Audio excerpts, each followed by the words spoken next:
Hey y'all, hope everybody's well. I just thought I'd make this quick little video. I have a brand new Austin Eden's Scott anvil here. Austin did a really good job at designing this anvil, and there's some really cool features on it, but I just bolted it up to a brand new WCB stand. Shout out to them for making a really cool stand. So I just pulled the wrapper off it and everything, and before we go to using it, I just thought I'd make a quick little tips and tricks deal on how I dress an anvil, because I think that, like most tools, we always modify them a little bit to suit our needs, and I think that anvils are the same way. And I know that most people might be scared to go to grinding on their anvil first thing right out of the box, but these come with a lot of sharp edges, and when you're forging, I think it's important to have some softer, rounder edges. So that's kind of what I do the first time I crack an anvil out, and I'll just kind of go through how I get it dressed up and ready for use. So I'll show you all here in a minute. Alright, so as you can see, it's brand new. It hasn't had anything on it. I've literally just pulled the stickers off. American made sticker right there. But you can see, like, these edges are super sharp.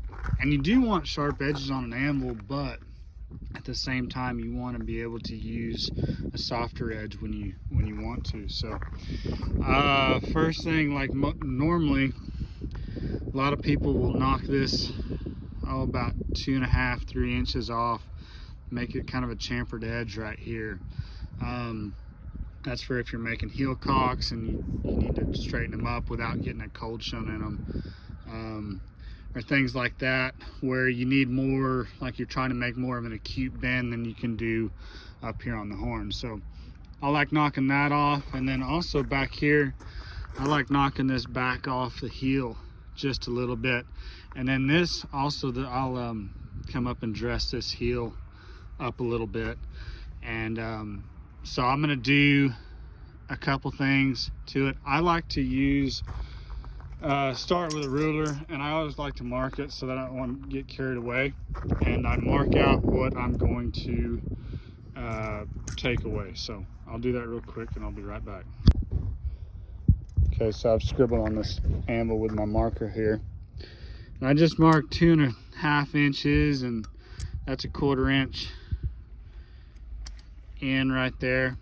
And I like to start there, and you can always do more. You can always take more away, and I'll kind of, so that's 2.5 inches right there, and I'll just blend that in with my grinder.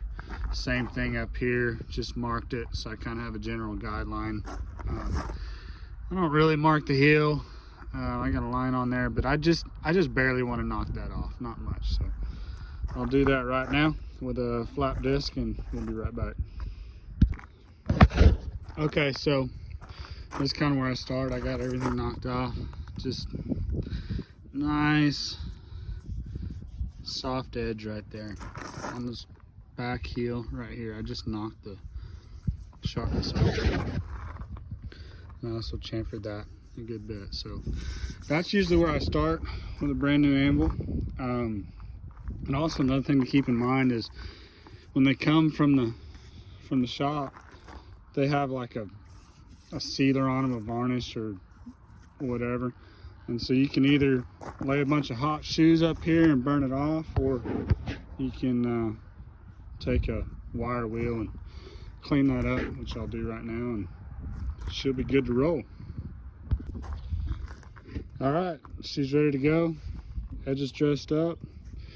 Got the varnish knocked off, and ready for a test flight. Hope it helps somebody.